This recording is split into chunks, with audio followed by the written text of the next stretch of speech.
Right now, the global economy is bleeding nearly 4 million barrels of oil a day. Yeah, it's wild. But if you look at Wall Street, nobody seems to care. I mean, because everyone is just staring at AI chatbots. Pretty much. Welcome, everyone tuning in to the NovaStream 24/7 channel. We're broadcasting live. And, our mission today is to extract the absolute most vital signals from just the sheer noise of our live crypto markets Right. and the global financial indices and the breaking news feeds flashing across your screen. That's a lot of noise today.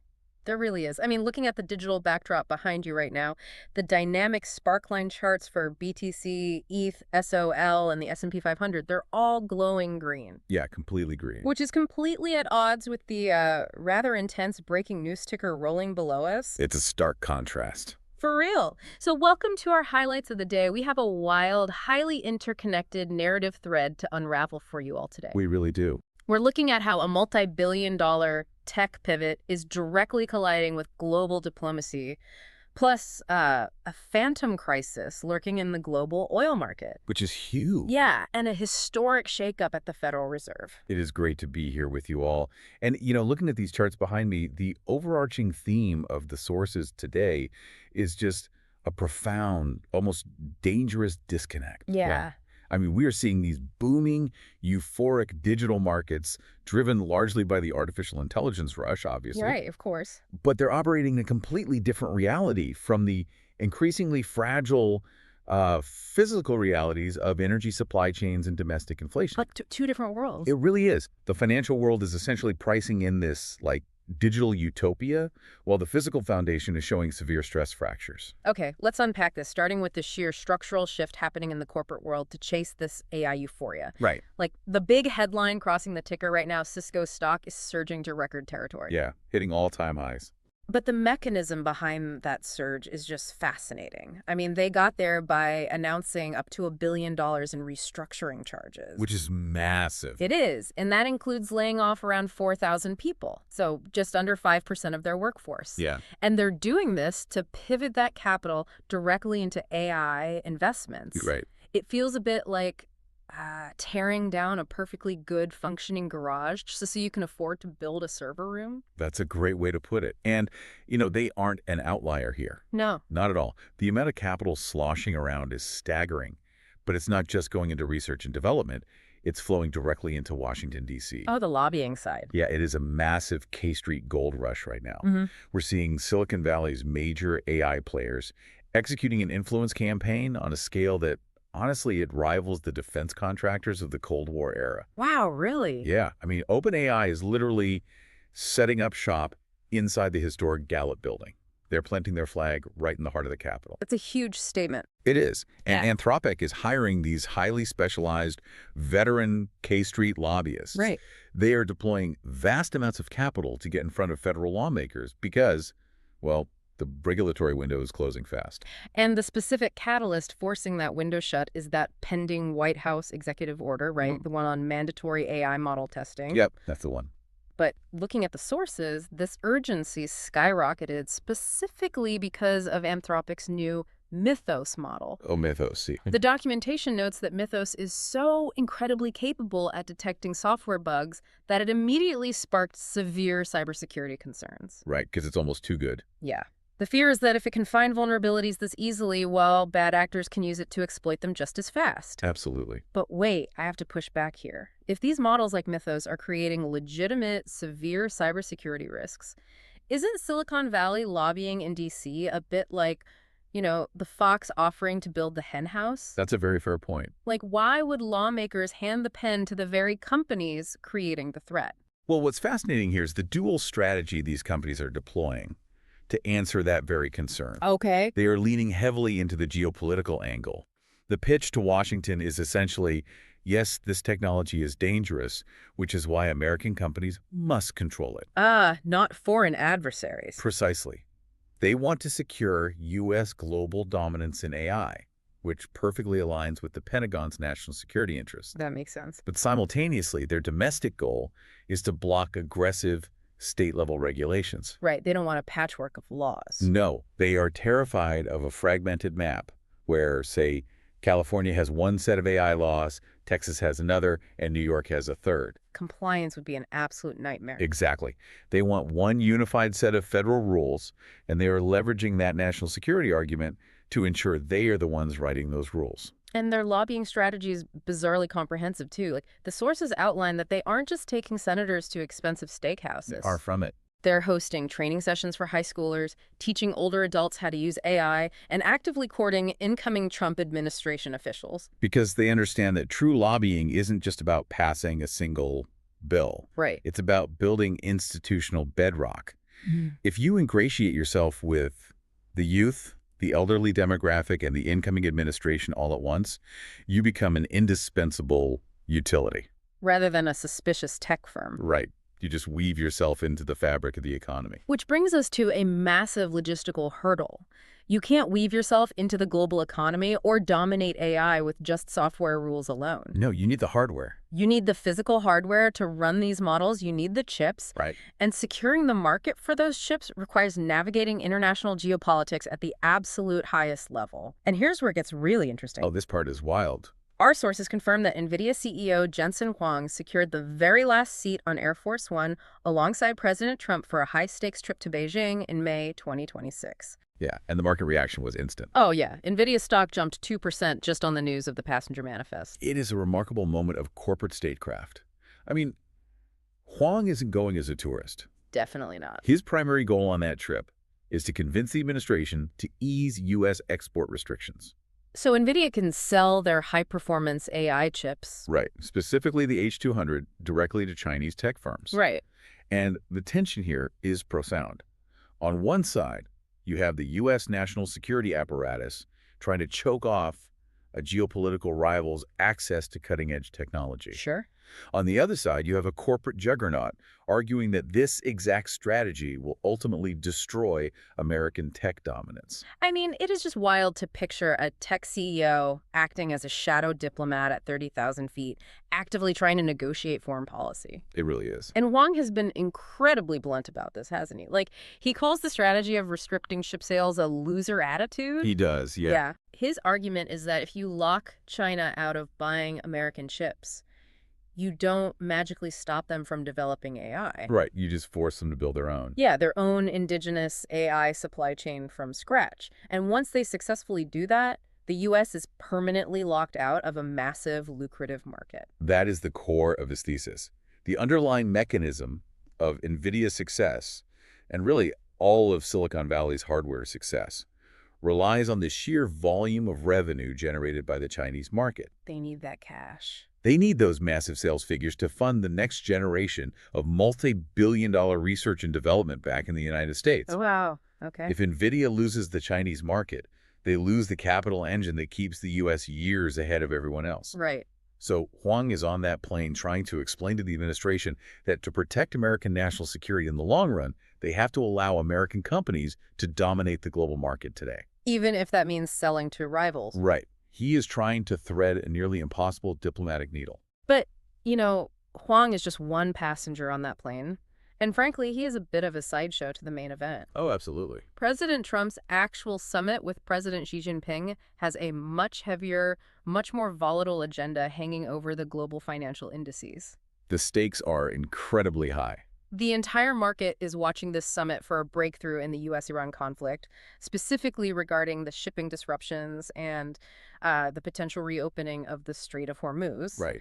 The administration is reportedly pressuring Beijing to intervene with Tehran, which logically makes sense considering China buys nearly 80% of Iran's oil exports. They have the economic leverage there. They do, but at the exact same time, President Trump is publicly stating at rallies that he doesn't need China's help. It's a high-wire diplomatic act. It really is. And this brings us to a piece of analysis from a Corey group that genuinely stopped me in my tracks. They issued a warning about something they were calling the salsa risk. The salsa risk is perhaps the perfect embodiment of the disconnect we discussed at the top of the hour. Wait, I need to stop and clarify this right now, because when I read this acronym in the sources, I thought it had to be a joke. Yeah, it sounds like one. SALSA stands for stocks are lifting, so attack. Yep. Are analysts seriously suggesting that because AI tech stocks like Nvidia and Cisco are keeping the S&P 500 in the green, it gives the administration the political and economic cover to take higher military risks in the Middle East? Well, if we connect this to the bigger picture, your disbelief is validated, but the logic actually holds up. Really? Yeah.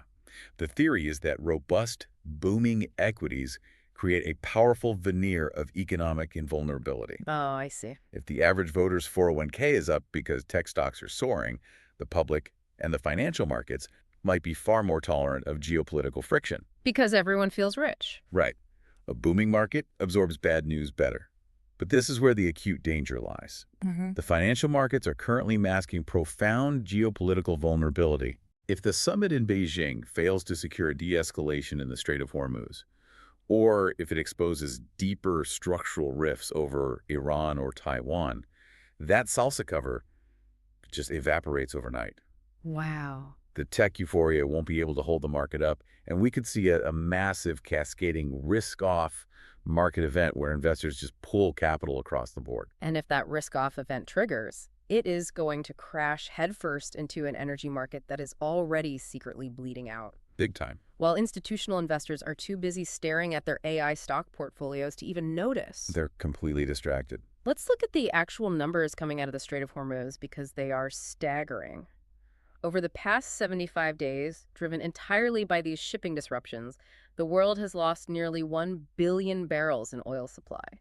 To put that into perspective, the International Energy Agency is reporting that 100 million barrels of supply are being lost every single week. 100 million a week. Yeah, we are looking at a daily physical deficit of 3.9 million barrels. That's insane. As a direct result, global oil prices have climbed by nearly 50% since February.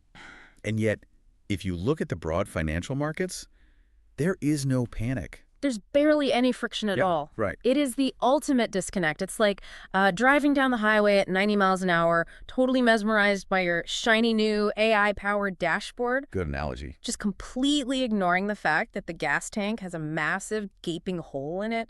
How is this possible? Why isn't the market aggressively pricing in a 3.9 million barrel daily deficit? Because of what analysts call the double loss scenario. Okay. It's a mechanism that investors are severely underestimating right now. When there is a physical disruption in oil supply, major consuming nations don't immediately run out of gas at the pump. Right, because of reserves. Yes, they rely on their immediate inventory cushions, their strategic petroleum reserves, and commercial stockpiles. Got it. Right now, the world is draining those emergency stockpiles at an unprecedented rate just to keep the engines running. So the physical shortage hasn't fully materialized at the consumer level yet. So investors look at the gas stations, see that there is still fuel, and just go back to trading tech stocks. Yes. They are operating on pure hope, assuming the geopolitical crisis will be resolved before the reserves actually run dry. But that math only works for so long. Precisely the issue. We aren't just losing daily supply. We are systematically burning through our safety net. Right. We are masking the deficit by eating into the very reserves meant to protect us from a true shock. And when that runs out. Once that inventory cushion runs out, the illusion shatters. The physical market strain is going to violently correct the financial futures markets. Oh, boy. Current reports indicate that if the strait remains closed past mid-June and the reserves deplete past a critical threshold, Brent crude could easily spike to $125 a barrel or higher. So what does this all mean for the actual data we are seeing today? Well, Because Wall Street might be successfully distracted by artificial intelligence, but if you look closely, the consumer is absolutely already feeling the leading edge of this phantom oil shock. they definitely are. We just got the U.S. retail sales data for April, and the headline number showed a 0.5% increase. Right, which looks okay on paper. Exactly. On paper, that looks like a resilient consumer continuing to spend. But when you look under the hood, it's a complete illusion fueled by inflation. Yeah. Gas station sales surged 2.8% simply because of those rising energy costs. People aren't driving more, it just costs more to fill the tank. That's just price increases. Right. If you strip out gasoline, core retail sales only rose a sluggish 0.3%. And if you look at actual physical goods, people are actively cutting back. Which segments? Furniture sales dropped 2.0% and clothing fell 1.5%. Consumers aren't buying more, they're just paying more for the absolute necessities. And that painful reality is showing up undeniably in the broader inflation data. Consumer inflation hit 3.8% in April 2026, which is the highest we've seen in 3 years. The buffer of spring tax refunds is fading, wage growth is stagnating relative to prices, and those higher energy costs are eating directly into discretionary spending. Right. The mechanism here is simple. When it costs 50% more to ship a good and 50% more for the consumer to drive to the store to buy it, that friction destroys economic growth from the bottom up. Which brings us to the massive political and institutional ripples this economic strain is creating right here at home. It's definitely bleeding over. Because the people tasked with managing this exact crisis, like fixing this 3.8% inflation, are currently undergoing a historic, highly contentious shakeup. The Fed?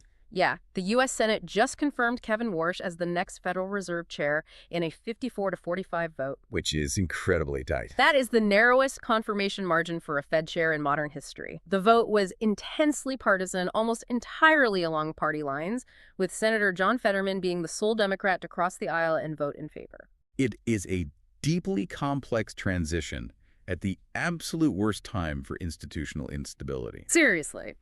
Warsh is replacing Jerome Powell as chair, but in a highly unusual departure from modern tradition, Powell is actually staying on the central bank's board as a regular governor. Which is pretty unheard of, right? Very.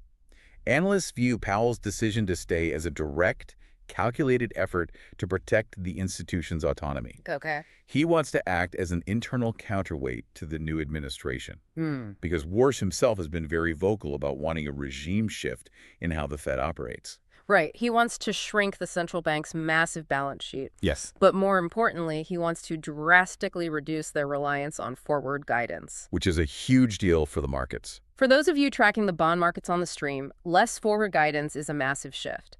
Essentially, Warsh wants the Fed to be less predictable. Exactly. Instead of telegraphing their interest rate moves months in advance so Wall Street can prepare, he wants to hold their cards closer to the vest. And Wall Street hates unpredictability. They really do.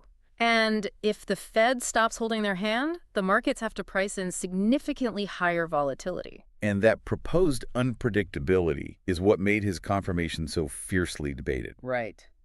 Senator Elizabeth Warren led the Democratic pushback during the hearings. She warned that a Fed chair who doesn't commit to a transparent path might be more easily pressured by President Trump to aggressively and inappropriately cut interest rates. Just to juice the economy, regardless of the inflation data. Right. Now, Warsh firmly denied making any policy promises to the administration, asserting his absolute independence. Sure. But the narrow vote shows you the sheer level of scrutiny and anxiety surrounding our financial institutions right now. And you can see this pressure cooker of economic strain and cultural tension playing out everywhere, completely fracturing the landscape. Oh, absolutely. You're seeing it bleed from economics directly into politics and culture. Like, look at Nebraska's 2nd Congressional District, the famous blue dot. Right. That race. Denise Powell just won a highly competitive Democratic primary there, and she'll be facing off against Trump-endorsed Brinker Harding for a seat that could literally determine control of the House of Representatives. The stakes are huge. The economic anxiety in that district is palpable.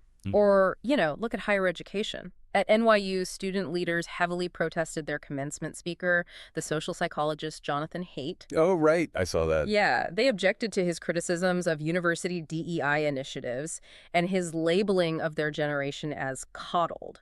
Now, none of this is happening in a vacuum. No, it's all connected. The inflation, the energy costs, the institutional shakeups, it creates a macro environment where everyone's baseline stress is elevated, leading to these intense societal clashes. This raises an important question regarding the Federal Reserve's immediate future, and really the global economy's immediate future. Which is? When Kevin Warsh steps into his very first Federal Open Market Committee meeting in June, how does he navigate this labyrinth? Good luck to him. Right. He has to manage a stubbornly high 3.8% inflation rate that is being actively fueled by an unresolved Middle East oil crisis that he has literally no control over. Yeah. He has to account for a volatile geopolitical summit in Beijing that could trigger a massive market sell-off if the Salsa risk materializes. Yeah. He is staring at a deeply fractured domestic landscape heading into a tense election cycle. It's a lot. And he has to do all of this while simultaneously proving to the jittery financial markets, and to his vocal critics that he possesses absolute institutional independence. The prediction markets currently expect the Fed to hold rates steady, but as we've seen today, the variables are shifting daily, if not hourly. Oh, constantly. And that is exactly why we are here tracking it all for you on the stream. It is a brilliant, messy collision of technology, diplomacy, and pure physical economics. It really is. The disconnect between the AI euphoria on your screen and the physical reality of the global supply chain is the defining story of this market right now. We want to thank you for tuning in and joining us as we navigate these complexities.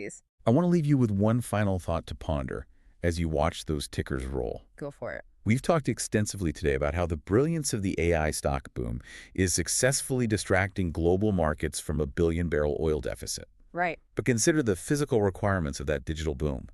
If we are ignoring the physical reality of our global fuel supply today, what other massive physical realities are we entirely ignoring in our digital euphoria? That's a great point. Like what happens when the astonishingly massive power grid requirements needed to run all of these new AI server farms crash into a domestic energy infrastructure that is already stretched to its absolute limit? Wow. You can't run a trillion-dollar software model without the electricity to power it. That is the multi-trillion-dollar question, and one we will be watching closely as these markets develop. The NovaStream markets never sleep, and neither do we. The live ticker continues right below us. Thank you for joining us for our highlights of the day, and we will see you next time.